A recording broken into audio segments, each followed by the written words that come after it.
Donc bonjour tout le monde, je m'appelle Tegan Bristow, je viens de l'Afrique du Sud.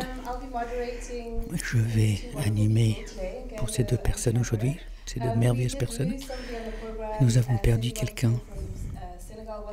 de Sénégal qui n'a pas pu venir aujourd'hui malheureusement.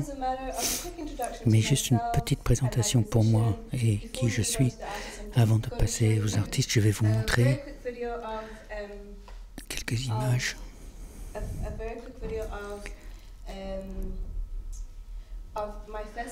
de mon festival.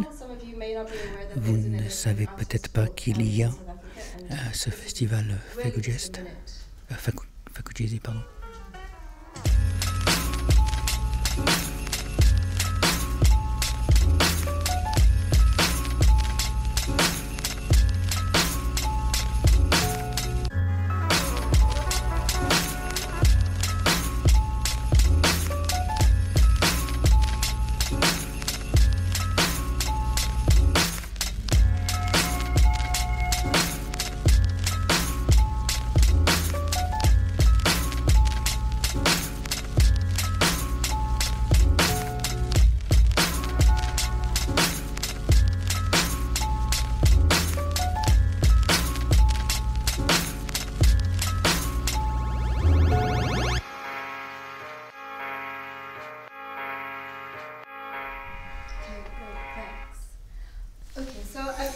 Donc le festival regarde le développement du contenu, échange de compétences et le contenu africain et la technologie.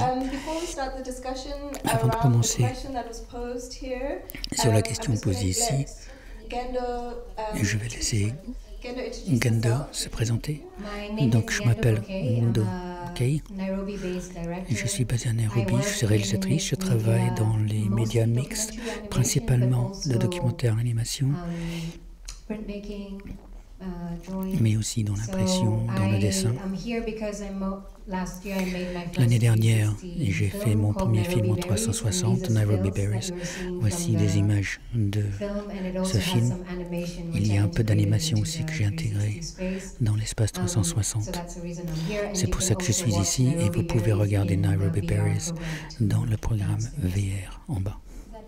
C'est tout, je pense. Bonjour tout le monde, je suis un directeur de réalité virtuelle. J'habite au Nairobi depuis peut-être 10 ans.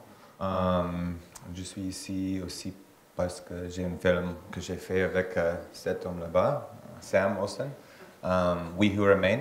C'est un film sur la guerre au Soudan. Et je suis content d'être ici. Nous sommes petites, mais j'espère que nous sommes intenses.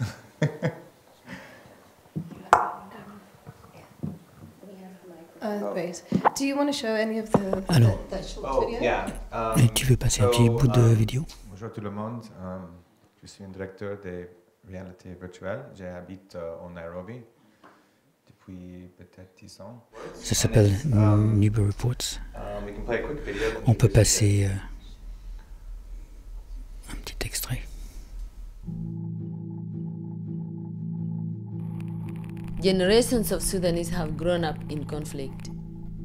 Violence which the government hides from the world and its own people. We are bringing light to an invisible war. The journalists of Nuba Reports are victims of this war. They are refugees, their families displaced, and their dreams for the future delayed. But they are also young people who have chosen to document what is happening to their homeland so that you can know about it, so that governments can act, media can report, and history is recorded.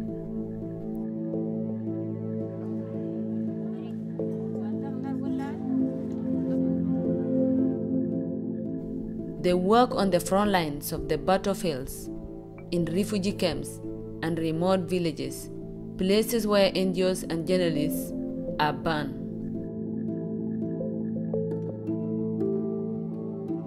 Using GPS data and video, they saw the reality on the ground, often at great danger. Help them tell their stories, make it news,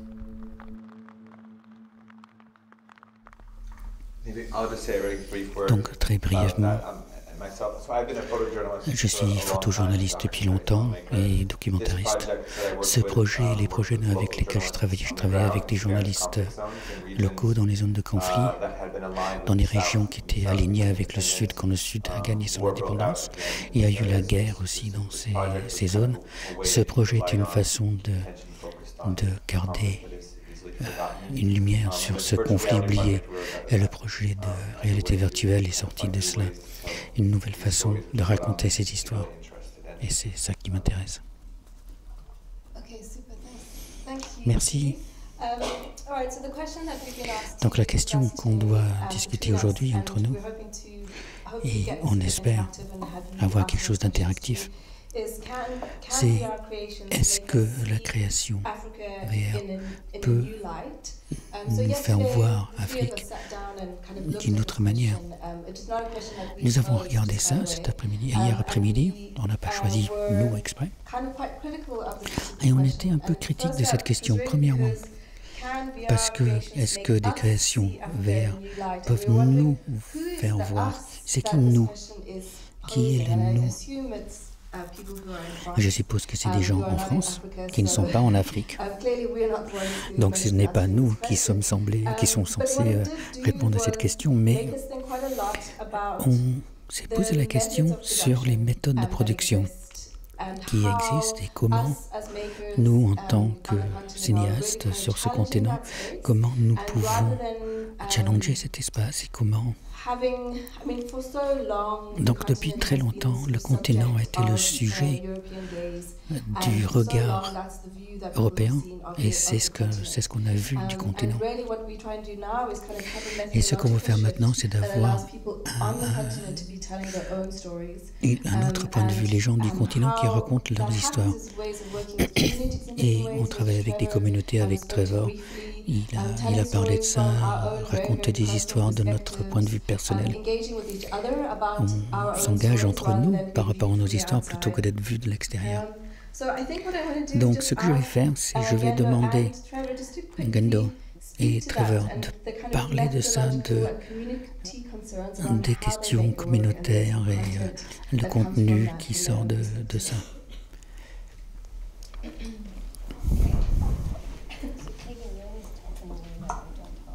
I'm sorry. You can translate that. Okay, so yeah, she mentioned the first question. Oui, donc la première question sur comment nous on change notre point de vue sur l'Afrique. Personnellement, je trouve ça étrange parce que là, je me trouve en dehors de cet espace. Pour moi, ce n'est pas la responsabilité des Africains d'essayer de changer le point de vue des autres, ou le point de vue des autres dans leur perception de nous. Donc de ma part, quand je fais mon film, donc si on peut avoir le transparent, quand je fais un film, je le fais pour moi-même. J'ai des histoires très personnelles que je raconte. Et il y a des films qui sont des animations documentaires avec les membres de ma famille. Je vais enregistrer les conversations et puis après je vais animer par rapport à ça. Et je trouve que c'est une sorte de thérapie quelque part. Et c'est un point de vue très différent par rapport au regard occidental, où c'est des informations, alors que moi c'est une interprétation personnelle. Pour Nairobi Berries, j'ai écrit un poème. Le début, c'était très compliqué, donc j'ai eu une bourse pour faire ce film. Et je voulais montrer le Nairobi autrement. Et c'était difficile pour moi de sortir des stéréotypes, voilà le bidonville le plus important de l'Afrique, voici les montagnes, voici les animaux d'Afrique, voici les peuples d'Afrique. Donc c'était difficile de sortir de ce point de vue. Alors ce que j'ai essayé de faire, c'était de retourner au point de vue personnel. J'ai écrit ce poème. Ça s'est éteint. Non, c'est en boucle, c'est pas un problème. Donc j'ai écrit ce poème sur le Nairobi et mes émotions, les émotions différentes que j'ai ressenties en y vivant. Nairobi peut être une ville très difficile, mais aussi c'est le fondement de mon existence. C'est là où je vais pour me ressourcer en termes de créativité. J'ai écrit ça et puis j'ai essayé de trouver de l'imagerie qui pourrait montrer les sentiments de ce poème plutôt que d'essayer de décrire quelque chose de façon réaliste. Donc Nairobi Berries,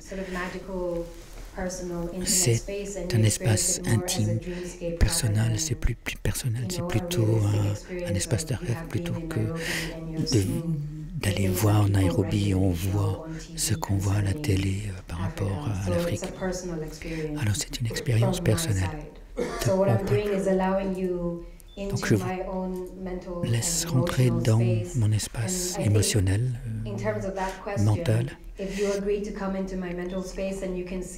si vous rentrez dans mon espace mental, vous voyez l'Afrique ou le Kenya de mon point de vue. Voilà, donc ce ne sont pas les images qu'on voit habituellement d'un film sur Nairobi, mais c'est ma ville. Bon, je vais revenir à ce film, mais il y a une spécificité qu'il faut quand on parle du continent africain. On pense souvent que l'Afrique, c'est un endroit. Et Trevor et Nganda, vous venez tous les deux de Nairobi, et moi je viens de l'Afrique du Sud, deux espaces très différents et distincts. Oui, je suis journaliste depuis longtemps. Je viens de l'État de Washington, aux États-Unis. Et j'étais donc envoyé en Afrique pour voir ce qui se passait, pour raconter ça aux Américains, pour qu'ils sachent ce qui se passe. C'était ça le contrat que j'avais. Il y a beaucoup de problèmes avec.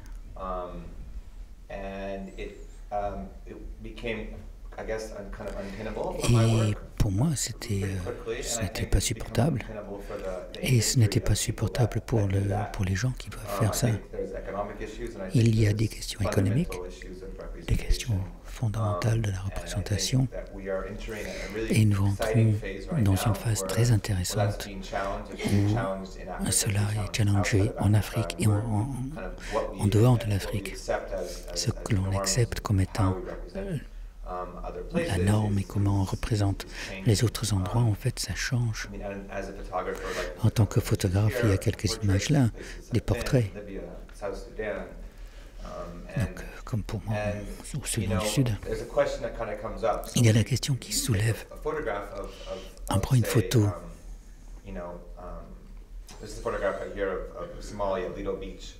Donc, c'est en Somalie. Donc là, c'est déchiré par... Il y a plein de gens d'Al-Shabaab, il y a la guerre, il y a des bombes, des attentats suicides, mais il y a de la vie, il y a des gens qui jouent, il y a tout ça. Mais c'est difficile à vendre, ce côté vivant. C'est un narratif qui ne rentre pas dans notre vision du monde. Mais pour revenir à cette question fondamentale, quand on essaie d'apprendre des choses sur un autre endroit, sans l'implication des gens qui y vivent, il y a cet écart par rapport à la réalité. Et je pense qu'il n'y a pas un écart aussi grand qu'ici, donc entre ce qu'on perçoit, ce qu'on imagine. Et en tant que journaliste, c'était même absurde. On parle à des gens qui ont tellement de stéréotypes, d'idées préconçues, de fantasmes, d'idées. Et donc ça continue, une façon de voir. Et donc c'est impossible de s'en débarrasser. Alors en tant que photographe, on prend une photo d'un homme africain avec un fusil et ça montre quelque chose qui a lieu. Il y a peut-être une bataille ou quelque chose, mais c'est important pour le monde. Il faut que le monde soit au courant. Mais en même temps, on continue cette idée d'un endroit qui n'est pas en adéquation. Et c'est la promotion d'un mythe qui n'est pas vrai. Que fait-on? Voilà. Alors, je crois que ça, c'est une question qu'il faut avoir de façon urgente maintenant. On vit dans un monde où il y a quelque chose qui est tellement loin de la vérité. Tout le monde se retrouve dans une situation difficile. Mais pour revenir à cette question, quelle est la chose la plus intéressante pour moi? À Nairobi, ça a été les histoires qui sont racontées avec les autres personnes de Nairobi, avec les gens de Kampala. Et c'est là où on va trouver des choses intéressantes. Et je pense que quand tu dis que ce n'est pas vrai, là, quelqu'un avec un fusil, c'est un être humain qui a un fusil à la main. Est-ce que ça veut dire qu'il y a de multiples vérités et on ne partage que des vérités simples? Et le problème, c'est que ça efface toutes les autres réalités.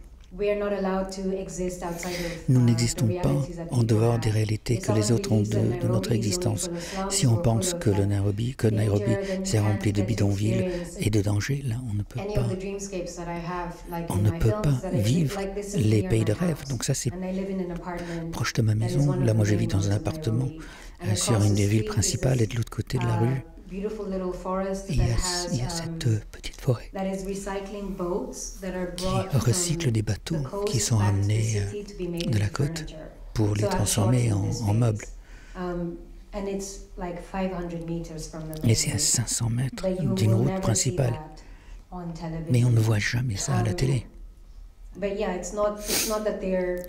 ce n'est pas que la réalité n'existe pas. Ce que vous voyez à la télé, ça existe, mais il y a de multiples autres réalités qui ne sont pas là pour les autres. Il y a très peu d'espace dans le marché, mais bon, il y a très peu d'espace qui permet à ces réalités multiples pour que les gens puissent les traiter et s'engager avec eux.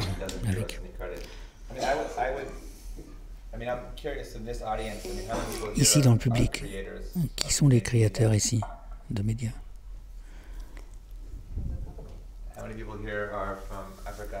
Qui vient d'Afrique? De la France? Bien. Non, c'est juste pour connaître le public, parce que c'est intéressant d'avoir votre feedback, votre idée là-dessus. Donc désolé, ce que je voulais dire, c'est quelque chose quand on a eu Nairobi, en fait, les gens, ils ont pu raconter leurs propres histoires. Une conversation qu'on a eue hier, pour préparer cela, pour parler avec vous, c'était l'idée qu'avec le colonialisme, il y avait aussi une sorte de colonialisme scientifique. Les gens viendraient avec leur technologie, ils allaient prendre les minéraux, les richesses d'un continent, mais en même temps, ils présentent les cultures africaines comme étant stagnantes, en dehors du temps. Donc ça, c'était la rhétorique qui venait. Donc l'idée que les Africains ne voulaient pas progresser, qu'ils voulaient rester dans leur propre site culturel, lieu-culturel, sans bouger. Donc l'idée de colonisme culturel, en fait, c'était quand chacun avait un appareil et pouvait construire ses histoires. Donc on était non seulement représentés, mais on pouvait représenter aussi. Et ce qui me fascine avec le travail dont vous avez parlé tout à l'heure, c'est rassembler des communautés en Afrique de l'Est qui ne sont pas au courant de ce qui se passe. Oui, il y a une initiative qui s'appelle 360 Afrique, et ce qu'on essaie de faire, c'est l'idée de regarder, au fond, on regarde ce qui se passe en Afrique du Sud, et puis l'idée c'est de rassembler des communautés, de trouver des moyens de raconter des histoires. Et pour les participants, de l'Ouganda, de Soudan, Tanzanie. C'était l'idée de se mettre ensemble. Ils avaient tous des images d'eux-mêmes qui ont été créées par leurs propres médias. Et c'est une question que nous avons en permanence, avoir une discussion là-dessus. Et trouver de la place pour ce genre de connexion, c'est tout à fait critique. À la reconnaissance que la réalité est complexe, mais on n'y pense pas toujours. Mais là, on trouve une situation comme aux États-Unis, où il y a un narratif noir et blanc, et on ne peut pas parler des choses les plus basiques, parce que tout le monde est tellement engagé à cette idée qu'il n'y ait qu'une seule vérité. Mais ce n'est pas comme ça. Et l'idée que les jeunes sont dans une position où ils peuvent faire leur propre contenu. Mais aussi, on peut voir comment eux, ils sont perçus par l'économie globalisée de l'information. Si on revient au titre de cette discussion, on parle de l'économie globalisée de l'information et comment il y a, comment on doit le percevoir. Et avec Fakugese, les jeunes challenge cet espace, ils challenge également la technologie en tant que système. Et ça ne ramène pas les idéaux qu'ils ont dans leur propre vie, ce qu'ils essaient de faire. Donc guérir, c'est quelque chose de très populaire parce que là, ils pensent que les gens ne permettent pas, enfin le système ne permet pas aux individus se retrouver ensemble. La plupart des productions VR qui ont été faites au Kenya et puis ailleurs pour parler de la souffrance, l'empathie, et les gens comme ça, ils vont donner de l'argent à ce GN. Donc c'est les pornos de la pauvreté, mais ce n'est pas très excitant pour les gens en Nairobi. Donc même avec des sessions de brainstorming, on peut utiliser la VR pour aider les gens, pour les traire en quelque sorte. Mais ce n'est pas le pitch qu'on va faire en Europe pour aller dans beaucoup de ces endroits en Afrique. Et ce décalage est très, très vrai.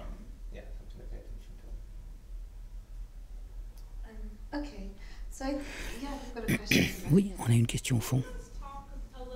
Non, il faudrait le micro.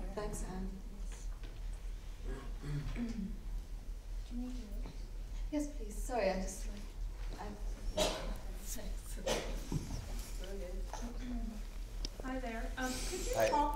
Est-ce que vous pouvez parler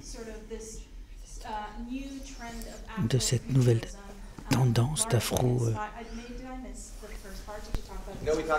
Non, on en a parlé hier. Donc c'est inspiré par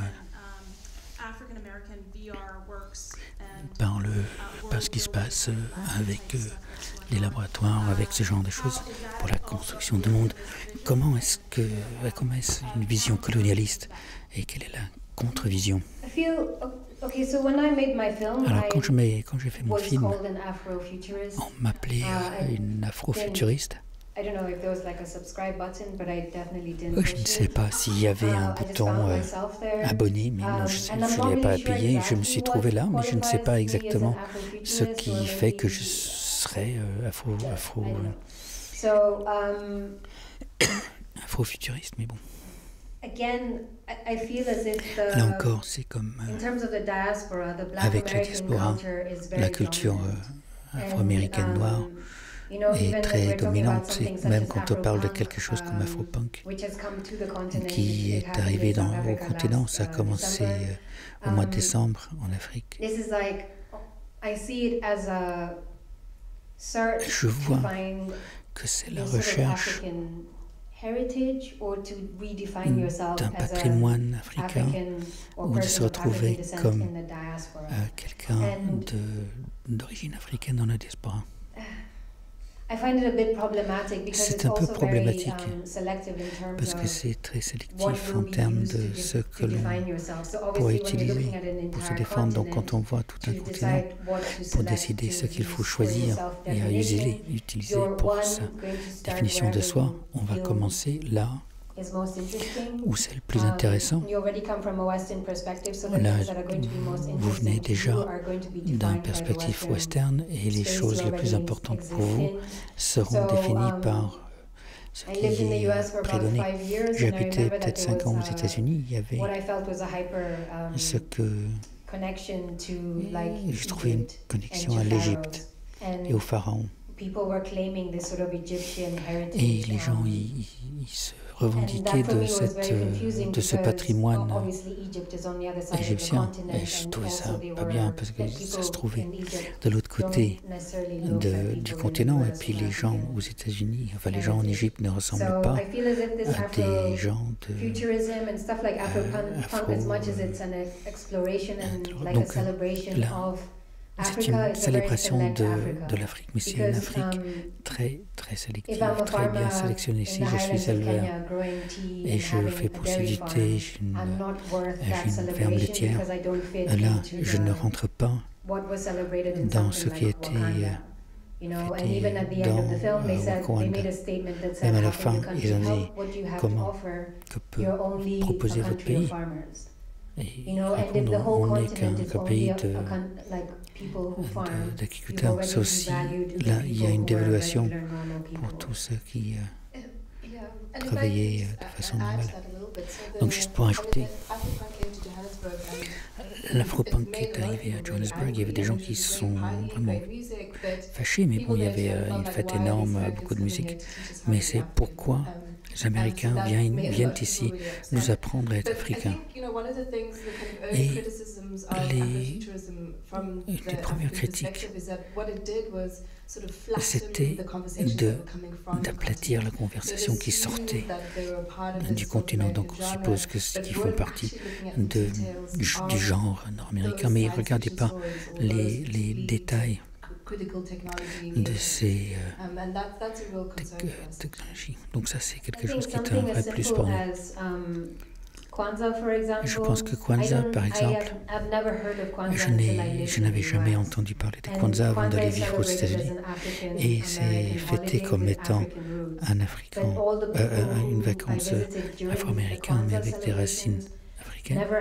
Et pendant les célébrations, personne ne demandait d'où vient cette personne. Alors ma africanité a été mise en question parce que je n'ai pas fêté des vacances inventées aux États-Unis pour fêter l'Afrique. Donc là, ma tête a explosé. Moi, je viens du Canada, on ne fait pas ça. Il y a une série faite par The Nest. Ils ont... Et donc, c'est plutôt bien. Donc, et dans toutes ces complications, là c'est très bien, mais il y a toujours, il y a beaucoup plus d'interaction maintenant entre les Afro-Américains et les endroits en Afrique qui n'existaient pas avant. Je suis allé donc il y a Black Lives Matter Movement, donc ils avaient montré ce film, il y avait tous ces étudiants qui utilisaient le Black Lives Matter, ils utilisaient ce mouvement, mais ils ne parlaient pas. Quand on regarde les mouvements, les non-alignés, il y a tellement de solidarité dans ces groupes qui étaient formidables. Et nous, on s'est éloignés de ça. Donc, là, il y a une certaine maladresse, mais c'est très intéressant de voir ces nouveaux réseaux qui sont créés. Mais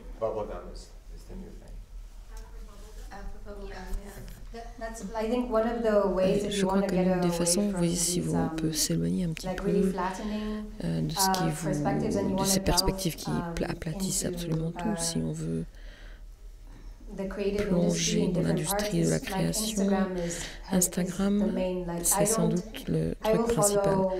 Je peux suivre les infos aux États-Unis sans jamais allumer la télé, parce que je vois les réactions personnelles de ce qui se passe dans son propre pays. Kenyans, sur Twitter, on utilise KOT comme hashtag, et on est très très sévère sur Twitter. Si vous voulez savoir ce que les Kenyans, les gens du Kenya pensent, vous n'aurez pas uniquement cette point de vue middle class. Parce que Twitter et tout ça, c'est aussi en anglais, c'est le problème. Mais c'est mieux quand même que cette façon de nous regarder du haut vers le bas. Ça étonne, il y a des blogs absolument étonnants. L'un d'entre eux en Afrique du Sud s'appelle Bubblecom, il est basé à Johannesburg. Mais ce que je voulais rajouter, c'est que le festival Vakuliz, c'est de construire aussi une conversation régionale. Ça ne s'est pas encore passé à cause de l'apartheid au niveau du pays tout entier ou du continent. Mais on parle beaucoup en Afrique. Et ce que l'on essaye de faire, c'est de construire des réseaux régionaux, les gens qui se parlent au niveau régional. Et les Kenyans sur Twitter, c'est un peu ça. Vous devriez voir les tweets entre Africains et Kenyans, c'est très amusant en même temps. Et autre chose, quand vous avez ces réseaux qui se forment sur le continent, il y a de plus en plus qui se passe, qui est très intéressant, qui est passionnant. On peut se connecter d'où que l'on soit, avec n'importe qui. Et on voit ici que ça se développe de façon organique. On ne peut pas lutter contre la masse de l'Internet. Il y a d'autres choses qui vont se mettre en place peut-être, mais cette vague, je crois que c'est quelque chose qui va aller loin. Je crois que c'est un bon point. C'est pas juste des vagues, mais le genre, tout ce qui se passe et qui autrefois était ignoré, tout ce qui est les institutions de l'homme blanc normalisantes, ça c'est attaqué, on peut plier quelque chose, on peut écrire, on peut faire un film, on pense que c'est bien, on va dépenser des millions de dollars et puis après au box-office, vous avez cette vague de mauvaises réactions. On n'est plus silencieux. Parce que l'espace fonctionne maintenant de façon complètement différente. Ça, c'est en train de se passer à différents niveaux. On ne pourrait pas faire Out of Africa aujourd'hui, à cette époque, avec les mêmes réactions. Quelqu'un va dire quelque chose et il n'y aura pas qu'une seule personne à en parler. Même, on parle beaucoup de tout cela, bien sûr, et la plupart des endroits où je travaille, soit en Afrique de l'Est ou en Amérique, les sociétés changent. Les gouvernements font de la censure, c'est parfois difficile de changer sa propre société, mais ce que font les gens, c'est qu'ils changent les normes sur la sphère Internet. Et il y a des campagnes, aucune justice va se passer. On n'a pas ce système, il est cassé, on ne peut pas gérer ce genre de choses. Donc les femmes disent, bon, on va faire ça en tant que groupe, en tant que société. Et c'est là qu'on a vu ce changement énorme. Tous ces mecs des années 90 en Amérique, ils disent maintenant, regardez ce que vous faites. C'est pas acceptable ce que vous faites. Nous, on change ce en quoi l'on croit. Ça, c'est intéressant. Ce qui est intéressant également sur le contenu qui vient du continent à l'heure actuelle, c'est qu'il y a des jeunes qui commencent à interroger leur propre système. Ils étaient coloniaux à l'origine, mais comme ils ont cette histoire de critique de la colonisation, il faut également avoir des choses intéressantes qui vont se passer. Donc il y a ces interrogations de ce format néocoloniaux, néolibéraux qui se mettent en place. Ce sont des gens qui ont la connaissance de l'insurrection. Toute leur histoire existe dans cette insurrection. Et ce que l'on commence à voir aussi, c'est d'où vient cette connaissance, ces différentes connaissances. C'est quelque chose, je crois, qui était interrogé à l'heure actuelle. La connaissance existe dans la révolution, elle existe dans la culture. Et quelles choses peut-on apprendre de ces bases? Ça, c'est intéressant. Quelque chose qui se passe avec cette nouvelle technologie, qui se passe dans notre monde, notre interaction, c'est que ça change la dynamique. On a ces partenariats qui se développent. Il faut réfléchir avant d'agir, peut-être, ou alors même la réalité virtuelle a du bagage, mais pas tous les bagages qui sont arrivés quand les Européens, les Africains sont arrivés. Ils ont fait des choses, ils créent depuis 60 ans avec leurs caméras vidéo, etc. Mais c'est tout à fait excitant. Je suis ravie de voir cette technologie. Je voudrais bien savoir ce que vous passez. Est-ce que ça peut aller dans d'autres directions, peut-être que dans la bonne? Je ne sais pas. Quel rôle est-ce que ça peut jouer? Ouais, je regarde. On a encore un tout petit peu de temps. On peut vous parler de notre vision de la technologie, mais cela étant, si vous avez des questions.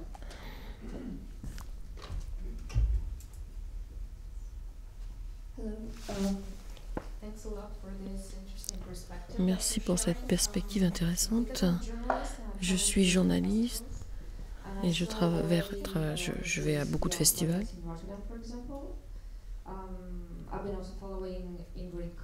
Je suis Ingrid Kopf, par exemple, depuis très longtemps. Elle fait beaucoup de choses dans le monde entier. Et je crois que les festivals de films sont une espèce de portail d'entrée pour ce type de contenu. Mais il y a toujours cette approche tutorielle. Je me demandais donc, si on revient au sujet de la discussion, comment est-ce que ces projets voyagent en Afrique? Où est-ce qu'on peut les voir? Où est-ce qu'on a des instituts de culture, un réseau de distribution, des options de distribution que vous pourriez avoir? Nous essayons de résoudre ce problème à Nairobi. J'ai fait ça en décembre. Maintenant, on travaille plutôt sur le contenu fait localement pour des publics locaux. C'est ce qu'on essaie de regarder. Et on va regarder maintenant la distribution. Il y a l'idée de millions de gens qui arrivent dans les centres artistiques. C'est sans doute pas quelque chose qui va se passer demain. Mais il y a des cas toujours spécifiques. On peut aller dans les écoles peut-être aussi. Ou essayer de réunir les gens, explorer, voir où est-ce que ça peut être utile, qu'est-ce qu'on peut faire. Pas simplement essayer de rassembler 2000 personnes au Kenya. Il y a des questions très intéressantes, mais c'est difficile. Mais les gens quand même regardent. On a des laboratoires, des productions, des zones de production, des centres de production. Quand mon film tourne, je suis ravie parce que ça arrive une fois tous les 2 mois, quelque chose comme ça. Donc je suis sur Facebook. Et je dis allez voir mon film, allez voir mon film. Et le jour après, quelqu'un va me dire oh mais est-ce qu'on pourrait le voir maintenant? J'aimerais bien.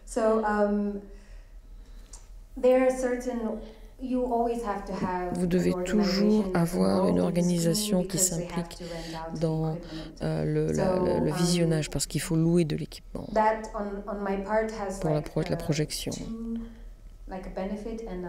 Il y a un avantage, bien sûr, à cela, mais ça limite le nombre de gens qui vont voir votre film.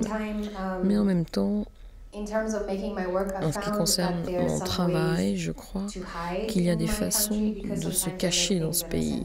Parfois, je fais des choses sensibles et je comprends que The Nest a fait un film sur la communauté LGBT et le producteur a été arrêté.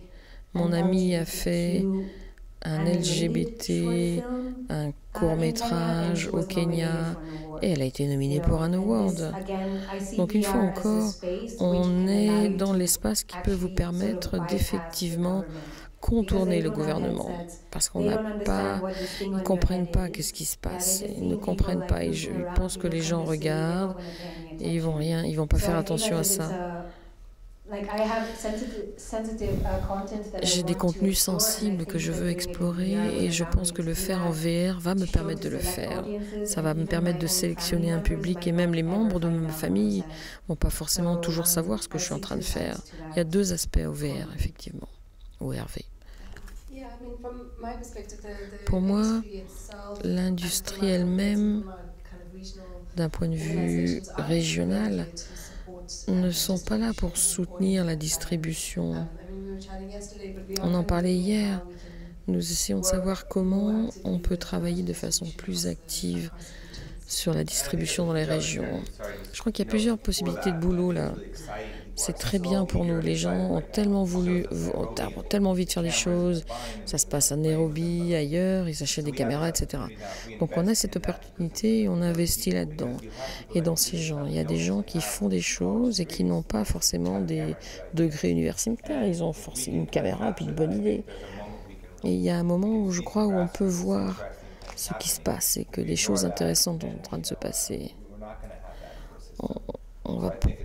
C'est important, bien évidemment, de continuer à investir là-dedans. C'est là où vont être les jeunes.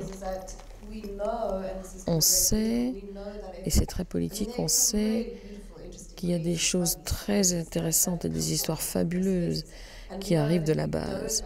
Et si on ne permet pas aux jeunes de faire des histoires dans cet espace, bon, c'est dommage. Ils vont perpétuer ce colonialisme scientifique, ça serait dommage.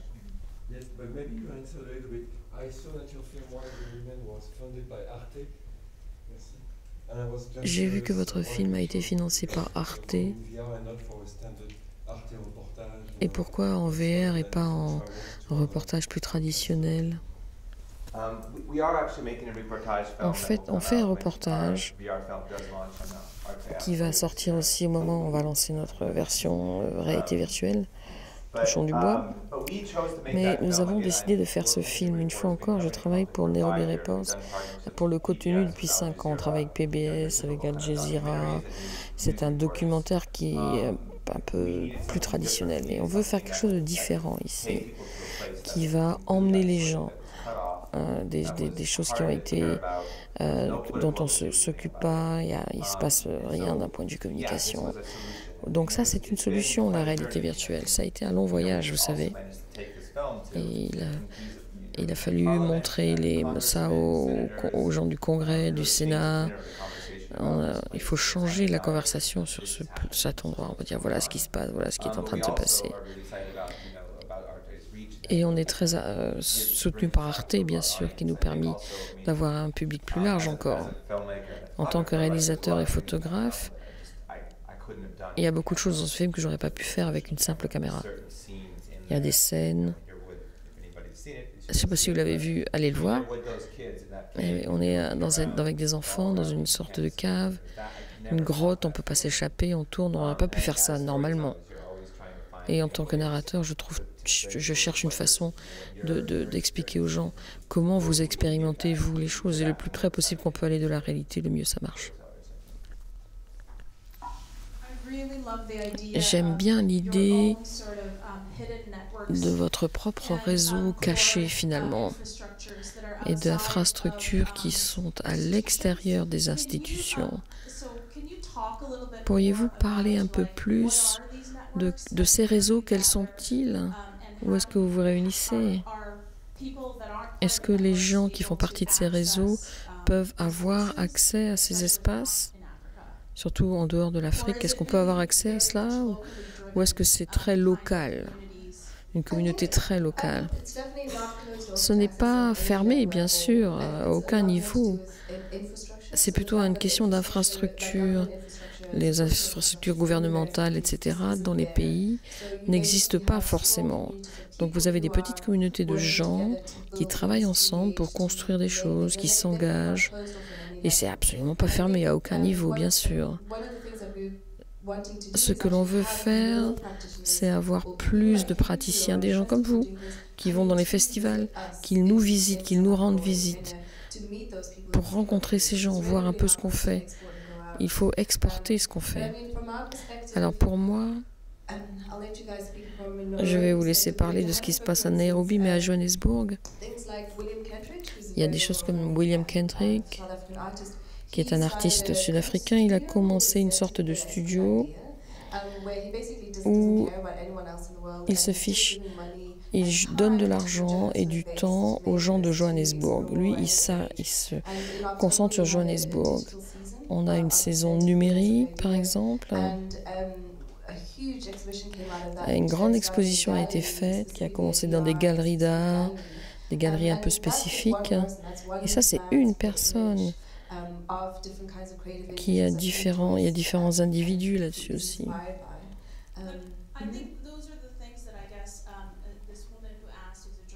Ça, c'est ce que l'on poserait la question en tant que journaliste. Mais c'est un peu toujours la même chose. Moi, j'ai l'impression que je parle un peu d'autre chose ici, pas simplement les trucs traditionnels. Il y a un besoin de voir ces visages. Et ça, c'est une conversation très intéressante. Nyendo. Votre commentaire sur le fait que c'est une opportunité d'explorer des films et des idées qui, autrement, ne seraient pas forcément possibles de faire de façon plus massivement. Donc vous créez finalement des communautés plus petites et plus locales avec lesquelles vous pouvez partager tout ça. C'est à ça que je pense, c'est ça ces espaces intéressants. Le LGBT, la communauté LGBT à Nairobi, elle est très fluide. Vous la comprenez pendant 2 mois. C'est un espace qui, pour moi, et parfois je suis dedans, des fois je ne suis pas. Il y a des événements dont je n'entends pas parler, puis il y a des événements dont je fais partie. Et la façon dont la communauté fonctionne, c'est presque comme je me révèle, je me cache, je montre à quelqu'un d'autre, je reviens, je vais ailleurs. C'est assez agressif quand même à Nairobi de déclarer ouvertement que vous faites partie de cette communauté.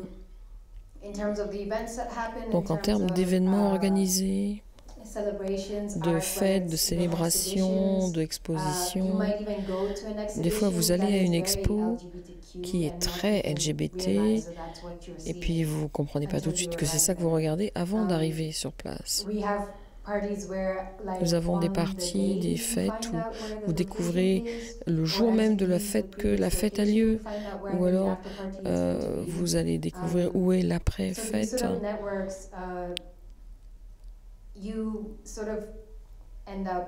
C'est des réseaux dont vous trouvez, au bout d'un moment, vous rentrez dans ces réseaux.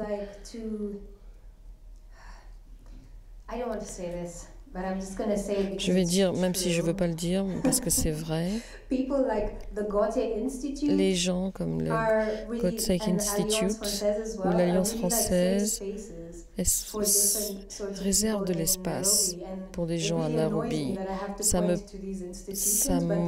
Je n'aime pas pointer à ces institutions, mais ce sont des endroits très sûrs pour différents groupes de personnes, il faut l'admettre. Malheureusement, le Goethe Institute ou le British Council ou l'Alliance française travaillent beaucoup avec nous parce qu'il n'y a pas tellement d'argent disponible. Donc ces institutions travaillent. Et elles sont là pour soutenir, ils ont l'infrastructure, ils peuvent soutenir des grosses productions qui sont difficiles à faire. Donc les Sud-Africains ont l'impression qu'ils ne sont pas prêts à cela. Il faut explorer, expérimenter, et ce qu'ils font, c'est peut-être à petit niveau. Nous sommes fascinés par les gens de l'extérieur, mais ce qui est intéressant également, Nest Collective par exemple, à Nairobi, ils font des choses très très intéressantes. Ils travaillent avec des communautés de réalisateurs, de constructeurs, etc.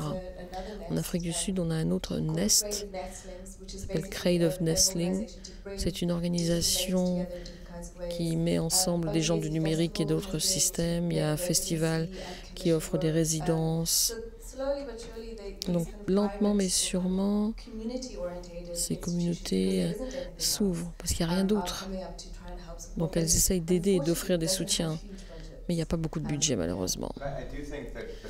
Je crois que la question concernant ce réseau est importante quand on parle de soutenir, d'acheter, de produire. En particulier, ce qui se passe quand vous êtes dans le travail créatif, ils ont ces réseaux qui vont vous soutenir et se soutenir les uns les autres, même s'il n'y a pas de ressources. Je travaille beaucoup dans certaines industries, la santé par exemple, et on peut soutenir des choses dans ce niveau-là et avoir des gens qui vont nous aider à différents niveaux, qui vont nous aider à faire des choses un peu compliquées. C'est la même chose avec la création. On met ensemble des gens qui viennent de diverses opinions, de divers horizons, et ils retournent dans leur communauté. Et le regret qu'on peut avoir, c'est qu'on n'a pas eu le soutien nécessaire pour eux-mêmes qu'ils partagent dans leur propre communauté ce qu'ils font, qu'ils forment leurs propres membres, etc. On parle de quantités d'argent qui peuvent permettre à quelqu'un de prendre le temps de faire de l'art. Votre question, c'est comment avoir accès à ces réseaux. Par exemple, je peux démarrer un groupe ou une organisation, je peux vous donner qui sont très LGBT, mais je ne vais pas donner leur nom parce que les gens ne se déclarent pas eux-mêmes comme étant LGBT. Ils ne se font pas de films en déclarant qu'ils sont LGBT. Donc ce qui est off the record, c'est il y a des organisations, peu d'organisations qui se déclarent ouvertement. Il y a 2 organisations peut-être qui le font, mais là, ils sont basés aux États-Unis. Donc il y a toujours ce sens de la sécurité pour ces gens qui sont à la tête de ces organisations. Et autre chose, si vous voulez vous connecter avec ces réseaux, il faut lancer il faut un petit peu... Et pourquoi ne pas venir physiquement? Elle va venir. On travaille avec l'ambassade canadienne. C'est intéressant, ils sont venus vers nous pour qu'on fasse quelque chose sur notre festival. Et ils ont invité un artiste de l'île Maurice pour voir un peu comment ça se passe. Mais ils seraient fascinés, je sais. Ils travaillent aussi dans la mode. Ils sont fascinés d'inviter des gens qui peuvent venir au festival, à ces petits festivals. Ce sera intéressant de voir ce que les gens font. Une digression, pour revenir au partenariat, ce qui est intéressant sur la façon dont on va changer les choses, vous avez ces partenariats, ces interactions, vous mettez les gens ensemble, faire des choses, etc. On a fait ce hackathon, c'était drôle d'avoir des gens du monde entier ensemble avec cet objectif commun. Et on voit ça de plus en plus. On va en voir de plus en plus dans ces festivals également. Parce que ça change.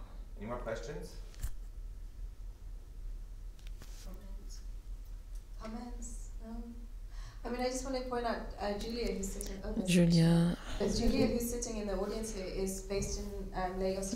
est basée à Lagos et elle fait un hackathon au niveau africain. 22 et 22, je sais pas, 21, 22, je sais pas quoi, avril sans doute. Combien de pays? 7 pays, hackathon, narration, réalité virtuelle, etc. Mais il y aura d'autres gens qui vont faire ça également. Et j'espère qu'on va voir une croissance exponentielle de tout ça. Et on a fait partie de cela à partir de Nairobi. Et je pense qu'on va avoir un peu à partager après.